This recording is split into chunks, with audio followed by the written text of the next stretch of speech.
Well, on an evening when our thoughts are very much with people and events many miles away, we join you on BBC Two tonight while the coverage of the war in the Gulf continues on BBC One. This is the first Crimewatch of 1991, of course. Last year we appealed for information on 123 serious crimes, 1 in 5 of which was solved directly as a result of phone calls from viewers. And our thanks to everyone who called. This is the number to ring if you can help us on any of tonight's cases. While last month's programme was still on the air, police became pretty sure they were on the trail of the man who abducted and raped a 17-year-old woman. You may remember she bravely described what happened after she left a disco in West London. Eventually, as a direct result of viewers' calls that night, and there were nearly 300 of them, a man was charged with her kidnapping and rape. He's also been charged with another rape and abduction. Our first case tonight is a very sad one. The murder of former headmaster Ron Harrison. He was found dead at his home in Plumstead in southeast London on Wednesday the 7th of November. Our reconstruction begins at his house 3 days before that, on Sunday, November the 4th. Ron Harrison had just celebrated his 52nd birthday. The deputy headmaster at Wallington remembers Ron with affection. He worked extremely hard for the school. It was his whole life. He lived and breathed Wallington boys.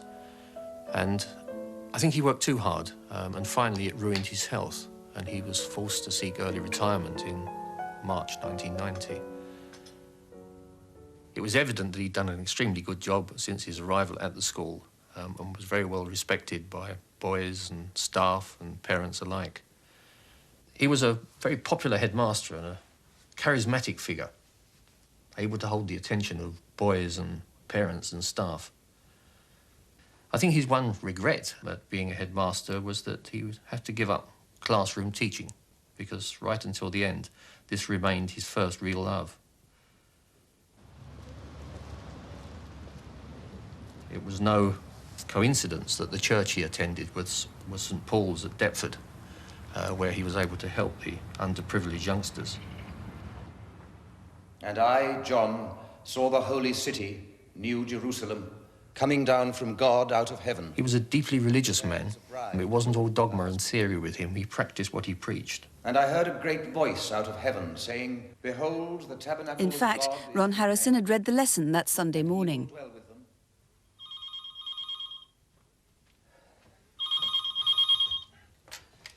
Hello? Rosie? Oh, you know, okay. How are you? In the evening, the school secretary who'd worked with him rang as she did every day to see how he was. No, I don't think so. I think I'll just watch a little TV and then have an early night.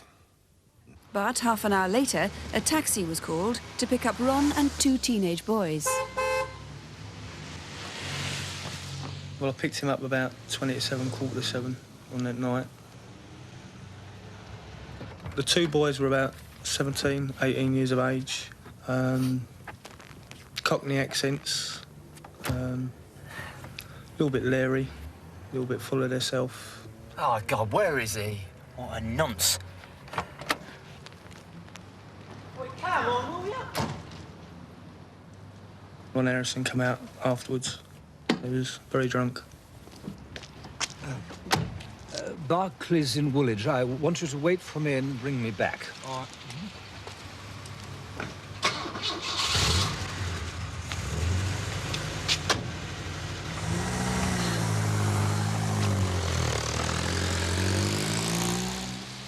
Left here. I took him to Barclays Bank. He kept giving me directions all the way there, which really got up my nose a bit. Straight on through the lights. I think I know the way after about 10 years of cabin.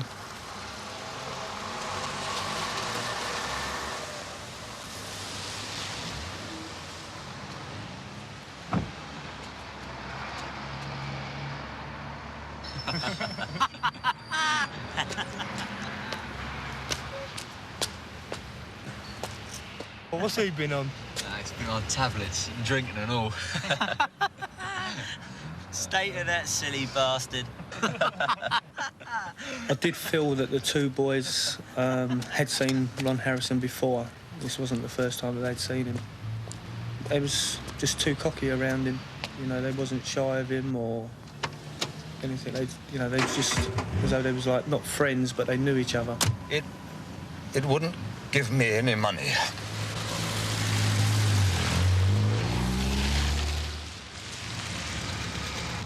He paid me £5. Fare was £4. He gave me £1 tip. It's very unusual. The driver dropped all 3 passengers back at Ron's house.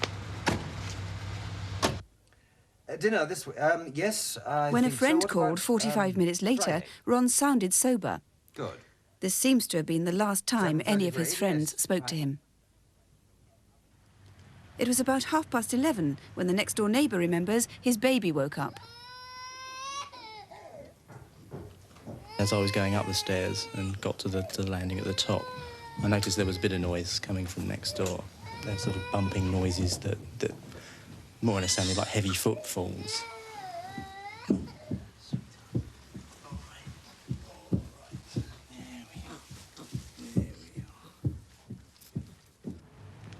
On the other side, Albert Britton went into the garden to smoke a last pipe before bed. I saw the light was on, and then a shadow crossed the window. That looked like Ron. And a few seconds afterwards, another shadow crossed behind it. So I don't know who anybody else could be there. Whatever had happened that Monday night, the following morning, someone was seen in the house wearing a rugby shirt. And Ron Harrison didn't own a rugby shirt.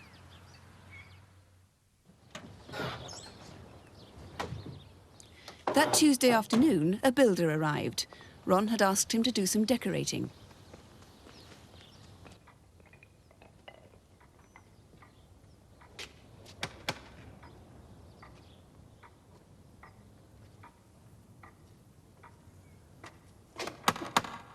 The shutters were now drawn. No one answered the door.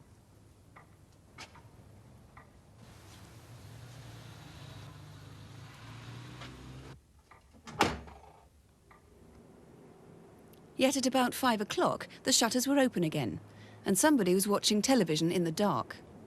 Was it Ron or someone else?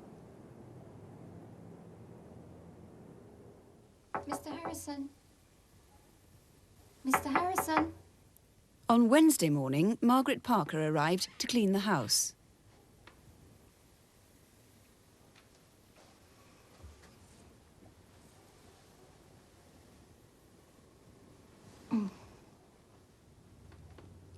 Ron had been strangled, his ribs had been broken, and he'd been tortured. Police believe he'd been murdered here in the front bedroom and then carried through to his own bedroom at the back of the house.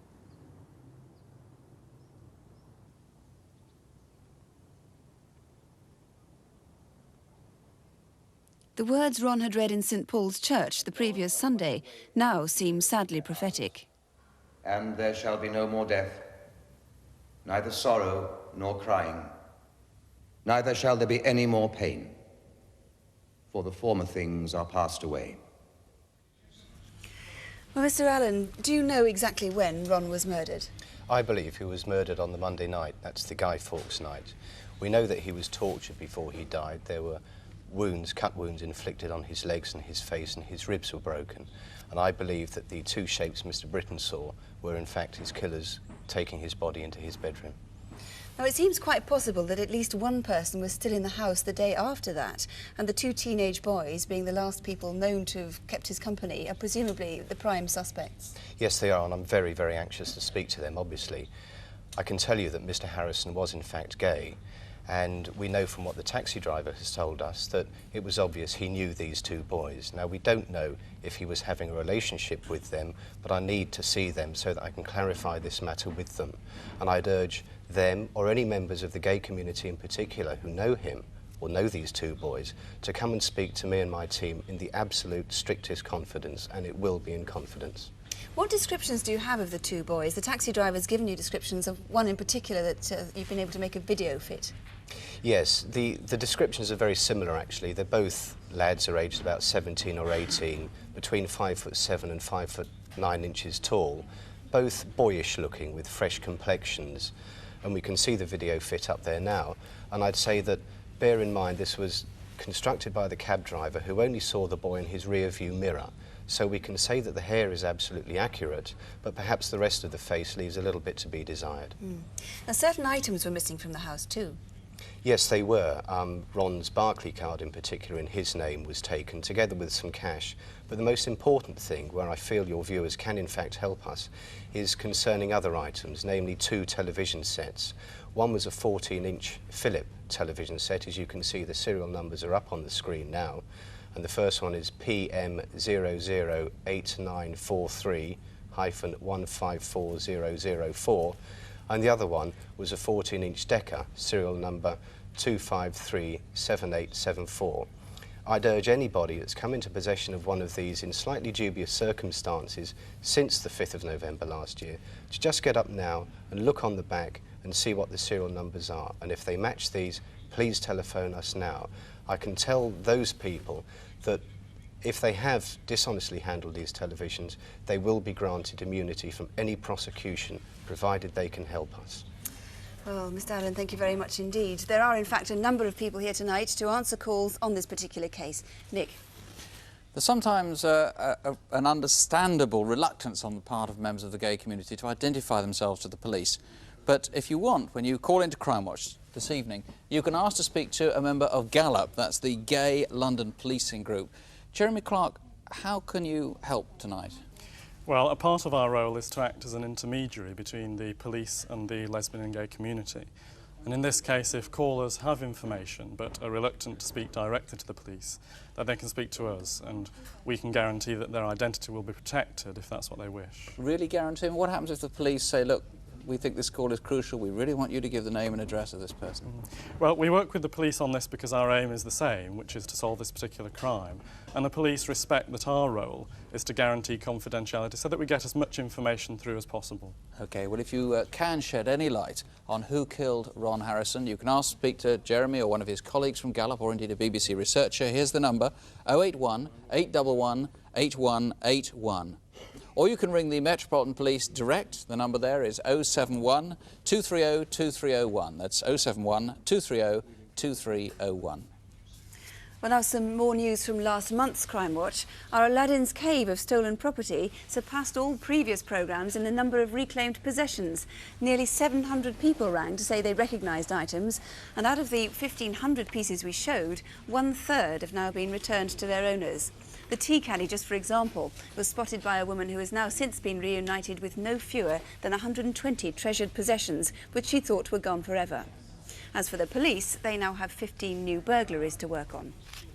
Crimewatch reconstructions rarely dwell on what takes place behind closed doors, but sometimes the behaviour of offenders can be revealing. And in the case that follows, police are anxious to trace not only witnesses, but anyone who recognises the assailants from the way that they went about their task. The crime is a robbery in Bristol, in the fish ponds area, and the victim was a wholesale jewel merchant and his assistant. We've changed his name and some of the details for security reasons. These are the gold chains you were asking about. There's a couple of new lines in here that I think you'll find quite... Terry Brown is a wholesale trader of gold and jewellery. Yeah. What are the per gram now? As it's you. Say 385, shall we? Oh, that's good. Yeah. Quite a nice weight. Yeah. Yeah, I'll have those. I'll leave it at that at the moment. Right. Yeah. That's fine. Okay. Well, I'll be popping around again on Friday so I can see how those lines are going. Okay. Lovely. See you soon. Okay, see you soon. Thanks so much.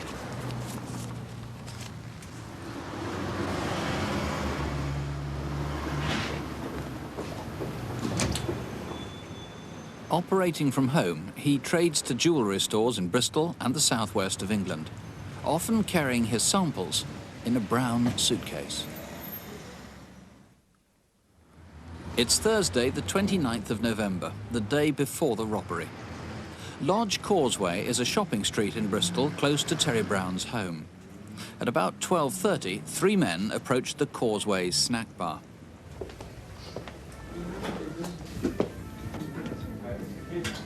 Can I help you, please? Yeah. I'll have sausage, egg and chips for 3. Sausage, egg and chips for 3, please, Carl. That'll be £3.90, my love, please. Oh, left my money in the van. I'll have to come back. Cancel that order, Kath. The men never did come back.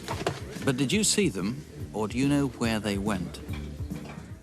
Next day, Friday, was a busy morning for Mr. Brown, working at home with his assistant.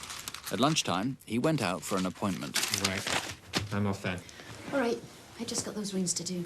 Leave them till Monday. I just finished them. Okay. Have a good weekend. Bye. See you.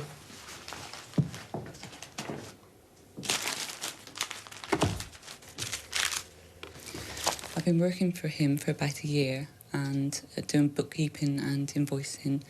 And that Friday, after he'd gone, I noticed the blue van pull up outside.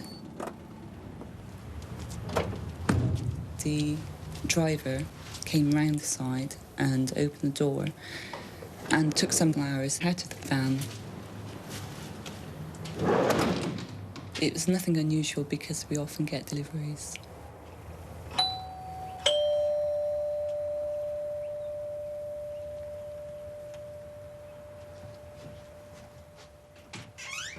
Mrs. Brown? No, I just work here.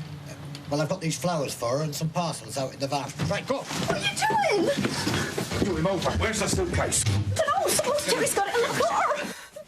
Come on. Put upstairs. Right. Where's the suitcase? Tell him. I said, where's the suitcase? I told you, I don't know. I don't know. He must have it. Where's the officer? Out the back. Through that door over there. Keep hold of her. Right. What have you got there?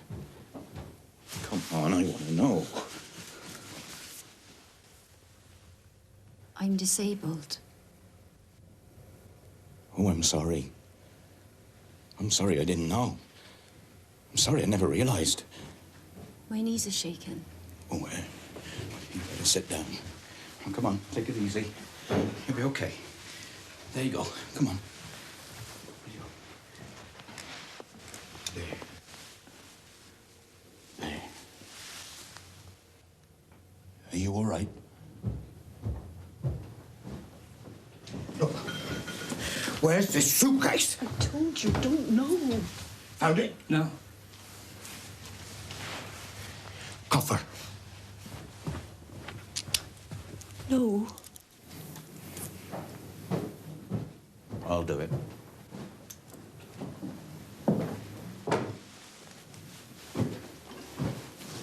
It'll be all right.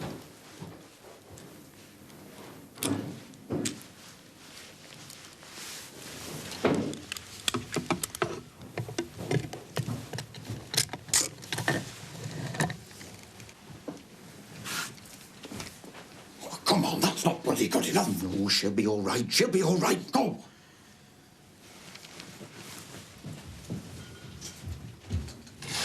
What are you doing? What are you going to do? Shut up!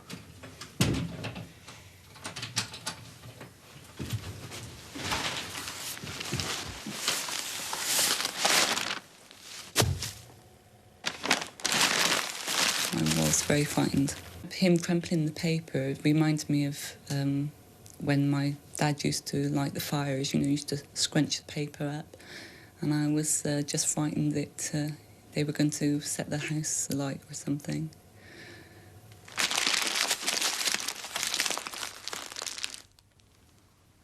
You're not going to set fire to the house, are you?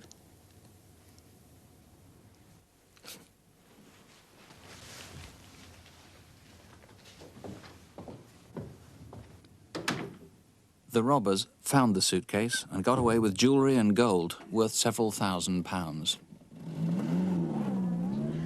Peter Coombs, what do we know about those robbers? Well, what we do know about them is the first one, he seemed to be very agitated and nervous, but he was also the leader. He was exceptionally short. He was 5'4", which is short for a man. He was stockily built, and he wore a light-coloured anorak and dark trousers. He was also wearing a tweed cap. The second man, about the same age group, 45 to 50 that is, he was 5'9", stockily built. He wore a light-coloured polyester-type material jacket, which was about thigh length. He was the one who was fairly sympathetic? He was the sympathetic man, yes. He's very sympathetic, who handcuffed the lady to the dining room chair. The third man we know very little about. We believe he's in the same age group. Now, the van itself was pretty distinctive. It's very distinctive, as the viewers can see. It's a Volkswagen LT31 model, which is about transit size. That's the real registration, of course. That is the real registration number. What we do know about it is about 1989, this was registered to someone who lived in the Deptford and Tottenham areas of London. We also know the evidence suggests that it's been seen in Camberley and Surrey and also in Christchurch and Dorset. And it's got a pretty distinctive roof rack. The roof rack, yeah. Purpose-built thing, something that a market trader might well use to put his stall on and so on. Now, the handcuffs, they can be got anywhere all over the place, but it's just if somebody relates these to any of those three men, and of course the flowers. The flowers. The flowers, in fact, were made up of chrysanthemums and carnations, and we'd like to know if any florists, particularly in the Bristol area, who can recall on that day, Friday the 30th of November, making up those flowers. OK, the jeweller would like us to point out he no longer trades from home. Now, if there's any way that you can help with this, here's the number, 081 811 8181. Or you can call the CID in Bristol. They're on 0272 267784. That's 0272, the code for Bristol, 267784. Well, there are 3 cases on our incident desk this month, and here, as usual, are Detective Constable Jackie Hames and Superintendent David Hatcher. North London Police need your help to find out who was responsible for an attack in Hampstead which turned into a murder. The victim was Richard Barry, a 25-year-old London University student. He died in hospital 2 days after the attack, which happened in the early hours of Sunday, November the 18th. Richard had left a party in Haverstock Hill near Belsize Park Tube Station at about 3 a.m.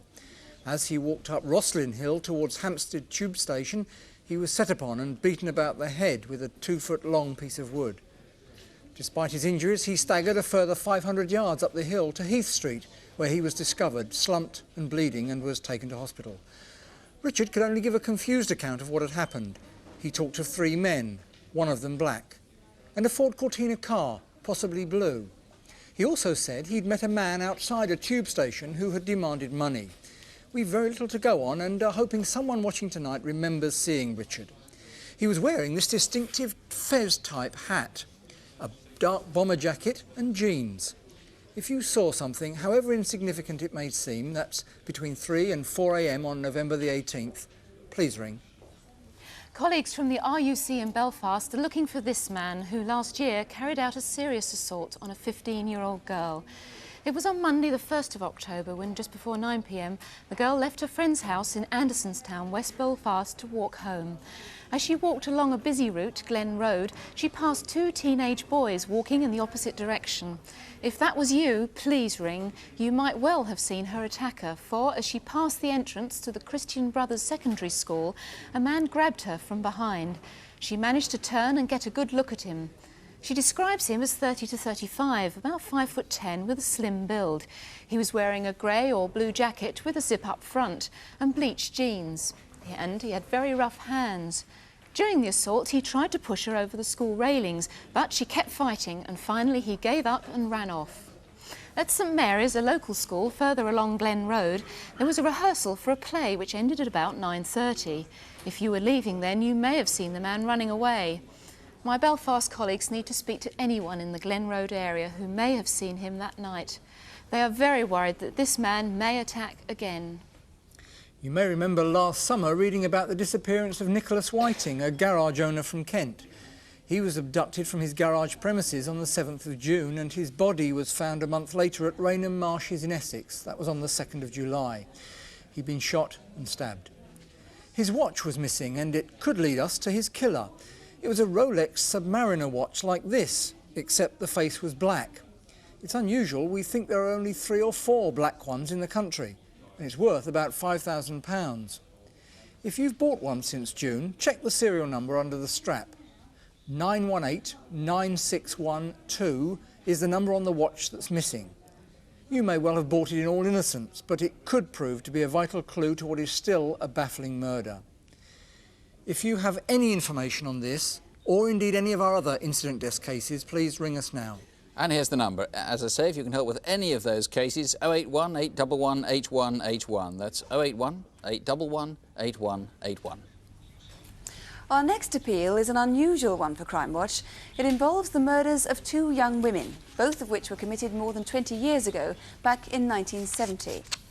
But murder investigations are never considered closed until they're solved. and Cheshire and Derbyshire police have just decided to combine forces in a renewed effort to solve these two cases. The investigating officers believe that now 20 years have passed, witnesses who may have withheld information then for various personal reasons may now feel they can tell police what they know.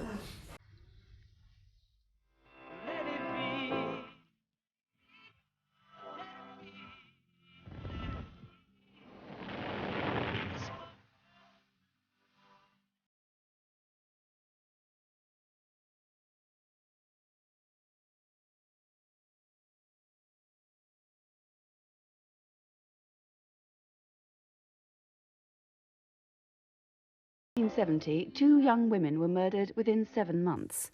Jackie Ansell Lamb was 18 years old and Barbara Mayo was 24. Each had left London to hitchhike north on motorways.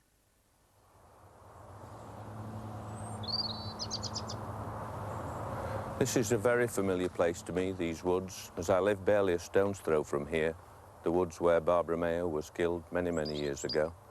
And so, being so familiar, these woods, the killing of Barbara is never ever far away, even on a daily basis. She was killed along this track just into the woods, a short way.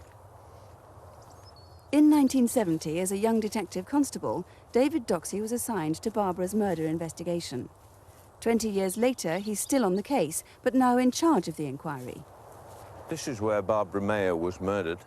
Her body was actually found a short way into the wood here by some local people who were out chestnutting on the Sunday afternoon. She'd been brutally assaulted, she'd been raped, and she'd been strangled to death, a most dreadful crime.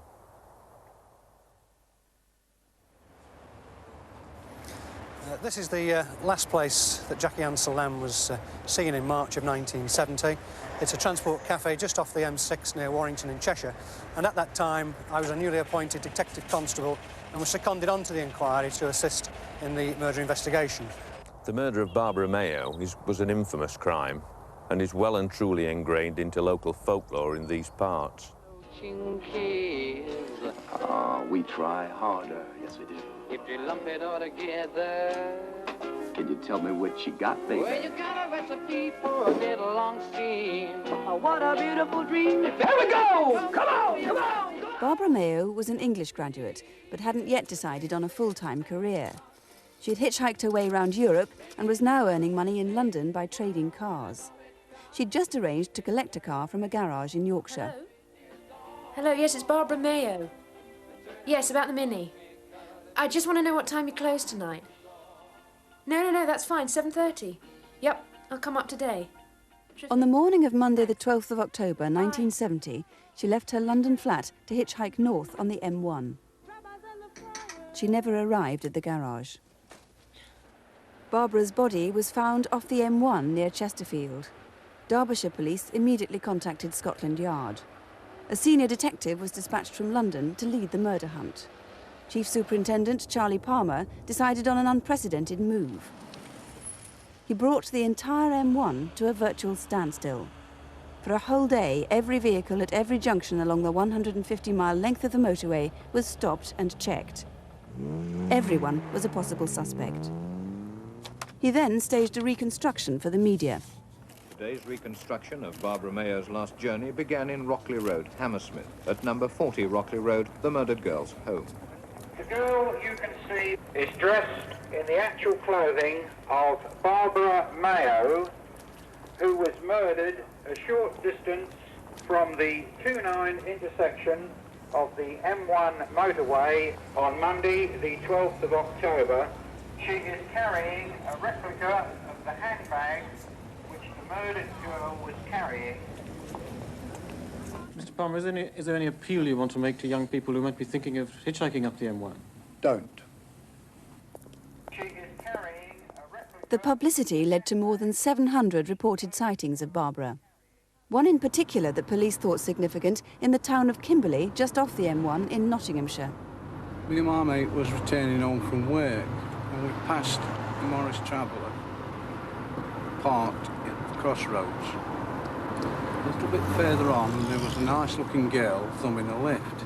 I said to him, if I hadn't got you with me, I would give her a lift. Looking through my mirror, I saw the Morris traveller pick her up. Followed us down to the M1, and that's where I lost sight of them. I'm sure the girl in the Morris traveller was Barbara Mayo. At that time, there were some 100,000 Morris travellers on the road in Britain. Police tried to trace every one of them. For a year, the murder incident room in Chesterfield ran at full strength.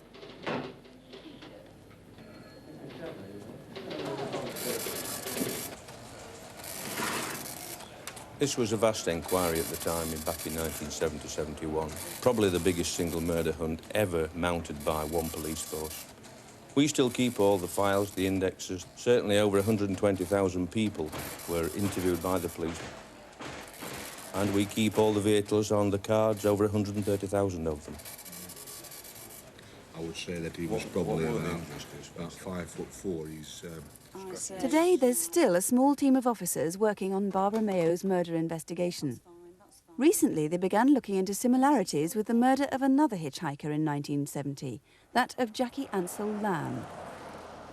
Jackie used to carry a Japanese Airlines bag because the initials were the same as hers. You all right? She was 18 and very much a 60s teenager. On Sunday the 8th of March 1970, a young man she'd just met dropped her off at one of the London slip roads to the M1. If I had the money, I'd lend you the train fare. It's all right, forget it. It's just I don't like you hitching all that way. No, I said it's all right. Do you want my phone number? No. Here's mine. Give us a ring sometime.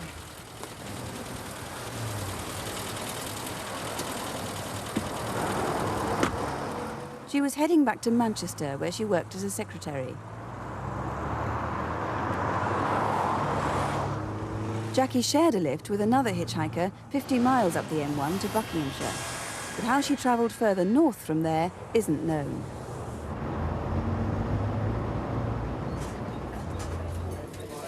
What we do know is that between 9 and 10 p.m. that Sunday night, Jackie arrived here at the Poplar Cafe, which is just off junction 20 of the M6 near Warrington, and she was seen in the company of a man.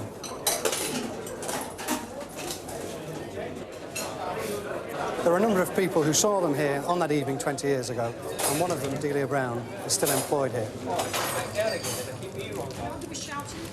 I remember very vividly, there was a man come through the door. He went up to her, and then he came up for 2 coffees. He was smartly dressed, businesslike clothing. And within seconds, I went back down there to look around, and he was sitting with her, talking.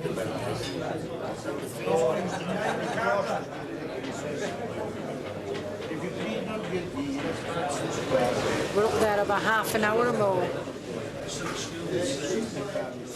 And I remember them going through the door, and I could see it was a car she got into. Just off the M6 in woods near that cafe, a farm worker found Jackie's body. Like Barbara Mayo, she'd been raped and strangled. Although police are by no means sure they're looking for one man, there are certainly striking similarities between the murders of Jackie Ansel Lamb and Barbara Mayo. And now, 20 years on, David Doxey believes that far from being a disadvantage, the passage of time could now help the inquiry.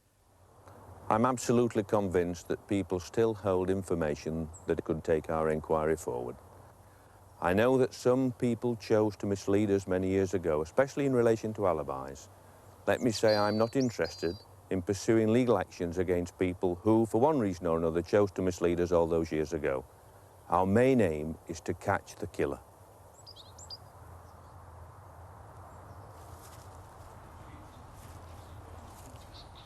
And to that end, David Doxey is here. David, you've kept in touch with Barbara Mayo's family all these years. Do you really believe that it's not too late now for this new appeal? Yes, we're always hopeful. We had a lot of publicity in October, the 20 years sad anniversary, of course, of Barbara's murder. And from that publicity, the public responded most encouragingly. They were able to give us information which provided a number of lines of enquiry. As a result of that, we've raised the incident room again at Chesterfield, and it's active now. The lines of enquiry in the main concern the provision of false alibis and checking them out again. and also in relation to people who we are told had cuts or scratches or grazes at that particular time, seen by people, and they were not truly accounted for. And so they harboured those suspicions over the years, but now they feel free to tell us. So and those are the lines of inquiry. So the information is obviously there. Why do you think people didn't come forward in the first place? I think it's a natural reaction and most understandable that people don't contact the police and provide information. I do understand it. They think that their information is perhaps too trivial, or they will be made to look foolish. I urge them to put those fears to one side. I really don't believe that only the killer has the identity to Barbara's death, and I would urge those that have information to please contact us, if for no other reason than to remove the anguish from the close family members of Barbara and perhaps Jackie. Well, Lawrence Mellor, you've been in touch in turn with Jackie Anselm's Lamb's family all this time too. Would you agree with that? Yes, and I'm extremely hopeful that we will receive some very good information tonight. Is there any new evidence now that can help jog people's memories all those years ago? Yeah, at this stage, we feel that we have everything to gain and nothing to lose, and I'm able to disclose a vital piece of evidence which has not previously been made public because it was used by detectives to eliminate suspects. Forensic scientists who examined Jackie's body recovered several pieces of carpet fibre, and examination of these fibres has shown that they're more likely to have come from a carpet roll or carpet sample rather than the vehicle in which she may have travelled. We know that on the weekend she was murdered, there had been a carpet exhibition at Earl's Court, and that Jackie was seen with a man in the Poplar Cafe who was smartly dressed and was described as a rep or a salesman. My own feelings are that Jackie's killer is likely to be a man who 20 years ago had some connections with the carpet industry, and I would ask that if anyone has been harbouring any doubts or suspicions about such a person, they contact us now. Well, gentlemen, I hope somebody tonight will come forward and solve these two cases for you after all this time. If you do feel you can now offer any help on either of these cases, please do ring. The number, once again, 081 811 8181, or you can ring the incident room at Chesterfield on 0246 220 100. That's 0246, the code for Chesterfield, 220 100. I have to say, the volume of call tonight is fairly low. It's not always indicative of quality, of the likelihood of getting strong leads from them. We have had several names given for suspects in the Ronald Harrison murder, but pretty clearly news from the Gulf is dominating most people's thoughts, and the move to BBC Two presumably hasn't helped. But we've 2 hours here till the phone lines close, so please keep calling. We do hope that we'll have more to tell you when we come back on the air later on. That'll be about 10 past midnight. That's Crimewatch Update here on BBC Two again. But meanwhile, all the phone numbers are on page 618 of CFAX if you have that, or you can still ring us here until the lines close at midnight. There's a lot to preoccupy us at the moment, of course, but whatever happens, don't have nightmares. Do please sleep well. Good night. Good night.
Good evening. It's been quite an interesting and busy evening here, though I have to say, rather against our expectations. The volume of calls was pretty low. Things were very slow earlier on in the evening, but it's picked up and there's really quite a lot of interesting stuff to report. Sue?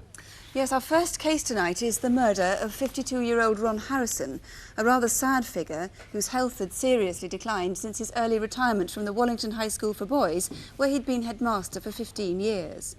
Early in the evening of Monday the 5th of November, Guy Fawkes night, he took a taxi to the Barclays Bank cash dispenser in Plumstead in south-east London. With him were 2 teenage boys. Well, what's he been on? He's been on tablets and drinking and all. State of that silly bastard. Because Chris Allen has been taking the calls with your colleagues, have you any names now suggested for those two boys? Yes, we've had a number of people phone up giving suggestions as to the identity of the two boys, that all of which have obviously will be followed up. That's good news. We have some video of Ron at a function about 7 months before he died. You need more people to come forward who knew him in the past. Yes, we do. Very few people who actually knew him, who might be able to give us some information, have actually come forward, and I'd appeal to them to please come forward and speak to us.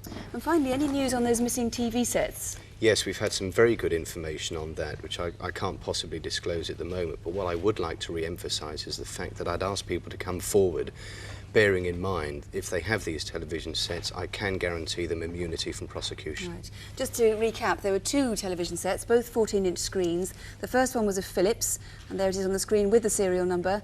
And the second one was a Decca, also a 14-inch screen, and that's the serial number there. So if anybody has those television sets, you can guarantee that they will have... If they came by them under rather dubious circumstances, provided it's dishonest handling, I will grant them immunity.